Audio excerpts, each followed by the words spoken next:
geological timescale spans over 4 billion years. Life first emerged 3.7 billion years ago. The first modern humans only appeared 300,000 years ago. A great many wonderful and beautiful creatures have lived on this planet we call home. Howdy everyone, and welcome to Tom's Dino Show and Tractor Supply Co.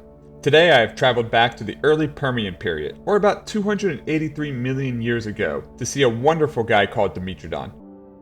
The world is a different place than the one you know today. Plants do not flower. Grass has not yet evolved. Fruit does not exist. Seeds have only recently evolved. The planet is covered in ferns, conifers, and scaled trees. The continents form a large landmass called Pangaea. If you look closely, you can see the modern continents like North and South America. But enough about plate tectonics. Let's dive on in. In front of me is a sunbathing Dimetrodon. He hasn't spotted me yet, which is a really good thing. There are a few other Dimetrodons around here. We aren't sure where they're at. This one is young and a bit small, but when he's full grown, he'll weigh over 500 pounds. I still wouldn't want to get into a fight with him. He may be young, but he still has over 100 pounds on me, and those jaws are filled with razor-sharp teeth. He's alert now, so we're going to have to be very quiet. He might try to take a bite out of us. I think he spotted us, but it looks like he isn't concerned at the moment. Wow. Look at that. A whole group of them are coming this way. It's truly an amazing sight to see. Dimetrodon probably wasn't a pack hunter. They most likely didn't have complex social bonds, but they may have tolerated others of their own kind, similar to how modern alligators do. Right now, this is something spectacular. I am less than 10 feet from a Dimetrodon.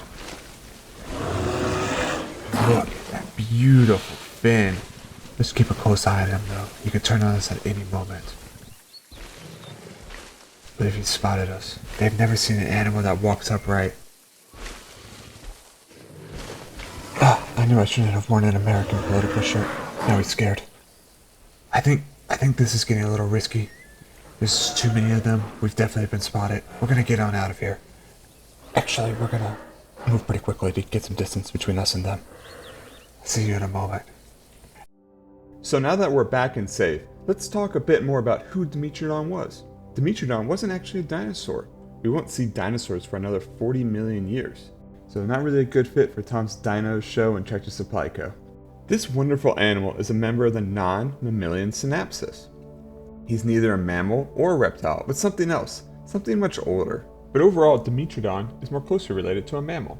Here's an interesting thought. How did the world go from being ruled by creatures more closely related to mammals to being ruled by reptiles for millions of years? That's something we'll discuss more when we get to the Mesozoic era. Dimetrodon lived all over the world and came in many different shapes and sizes. There are numerous species of Dimetrodon through his 25 million year reign as top land predator of the world.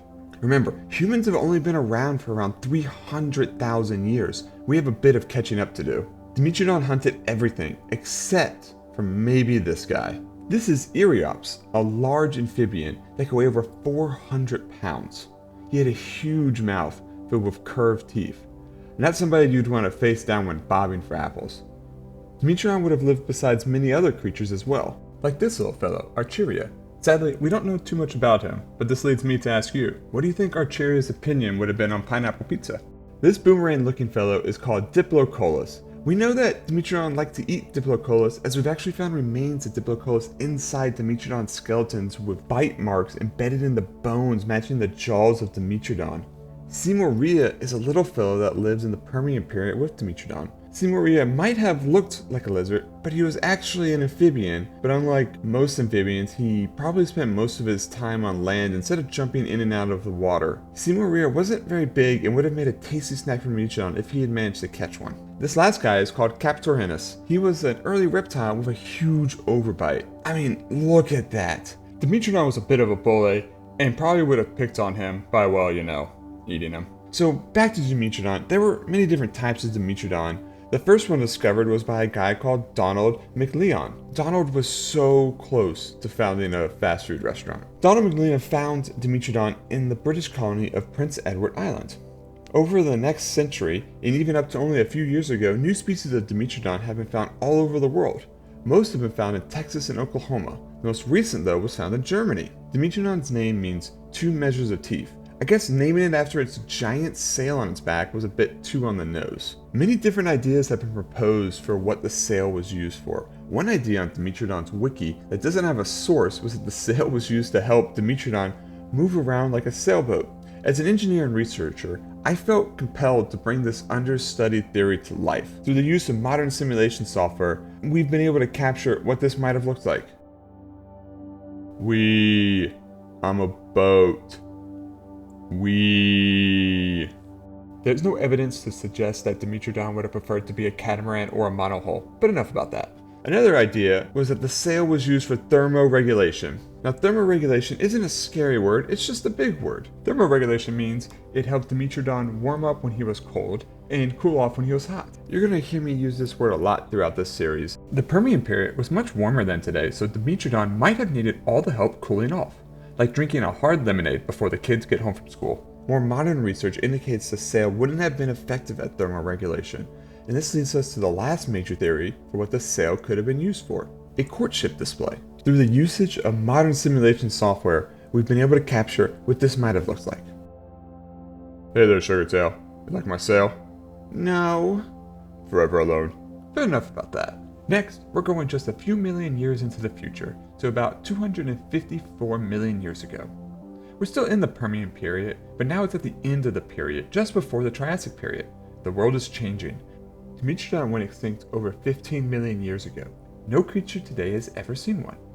Why Dimetrodon went extinct is debated, but most people believe they went extinct during the Permian extinction.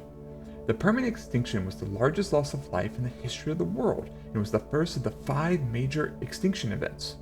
About 95% of marine species and 70% of land species were, as the Encyclopedia Britannica says, were eliminated. It's almost as though they're implying that this world is a game, and that nothing we do ever matters. The Permian extinction lasted for about 15 million years, but this is debated. Some believe it happened much faster and lasted only about 200,000 years. We aren't 100% sure what caused the extinction, but there are a few theories have been proposed. We know global temperatures rose. That's not debated. The marine ecosystem and land ecosystems partially collapsed, and many species slowly went extinct. Why the temperatures rose, and how rising temperatures caused such destruction, and if that was the only event that caused the extinction, is debated. What we do know is that it was a very bad time to be alive. Now back to why we're here. We're visiting a very special creature called Lystrosaurus. What makes this guy so special is that Lystrosaurus survives the Permian extinction. Not only that, but in the early Triassic period, Lystrosaurus accounted for over 95% of the land vertebrates. They really did lose that kind of lead to the dinosaurs. But did Lystrosaurus just survive the Permian extinction? Or, hear me out, did Lystrosaurus cause it? There isn't any scientific evidence to support this claim. There are many different species of Lystrosaurus, and most would actually not survive the Permian extinction. All evidence suggests the Permian extinction was a natural phenomenon caused by one or more factors over the course of many years. And there isn't any evidence to suggest that Lystrosaurus was intelligent by human standards. But maybe, just maybe, let's go visit this Lystrosaurus. Hey, did you cause the Permian mass extinction? I don't hear a denial. Yeah, you can go rah-rah yourself. You're not even a dinosaur. You're just a member of the non-mammalian synapsis and a member of the Deconic family. The name doesn't even matter. Your descendants all go extinct at the end of the Jurassic periods. It's believed you used your beak in a forward and backward shearing motion to chew plants, which is abnormal because most herbivores use the side-to-side motion to choose plants. Now you got me just yelling facts at you. You non-mammalian synapsis and a member of the it doesn't even matter how you pronounce the group name. I have opposable thumbs and a wife. What do you have? Oh, sole dominion over the land for millions of years. All right, well, that's actually pretty cool. But you still lose it to the dinosaurs though, so that's kind of on you. But anyway, so Lystrosaurus was originally discovered by Dr. Elias Beadle in 1860. But it wasn't long before Edward Cope and Othniel Marsh got their hands on it. I'll go more in depth on these two fellows in a later video. It's basically impossible to ignore them when talking about paleontology. But to give you a short description, both men could have been remembered as two of the most outstanding paleontologists that ever lived, making countless discoveries and contributions to science and paleontology, and perhaps more contributions to paleontology than any other individuals to date. Fortunately, for those of us who love a juicy bit of drama, these two men let their pride and egos get in the way of being remembered in positive terms. But back to Lystrosaurus. His remains have mostly been found in Africa, but some of those have been found in Asia and Antarctica. Remember, in this time, Antarctica was part of Pangaea and wasn't actually the South Pole as we know it today. I also may have neglected to mention one other really cool thing about Lystrosaurus. In 2022, we found the remains of a fossilized mummified Lystrosaurus. Basically, this guy got turned into a mummy by natural occurrences, and I'm not talking about being wrapped in cloth like the mummies that you see from ancient Egypt. I'm talking about the preservation techniques that allowed the organic material to not decay after a creature has passed away. And then over time, the mummified remains of this Lystrosaurus was turned into a fossil. This is really, really scientifically interesting. And what makes this interesting to me is that we have preservations of their skin and organs, so we know what they look like. The Lystrosaurus in front of me may actually be an accurate representation of what the creature looked like down to the skin color. He may have had a hide similar to that of the modern hippo. I think that's really neat. But our time for this episode is coming to an end. The world is changing. This pond was once overflowing with fish and amphibians, but no more.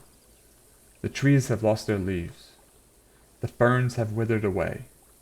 The insects have fallen silent. But yet, there is life. The world is about to enter the Triassic period, and with that comes the age of the dinosaur.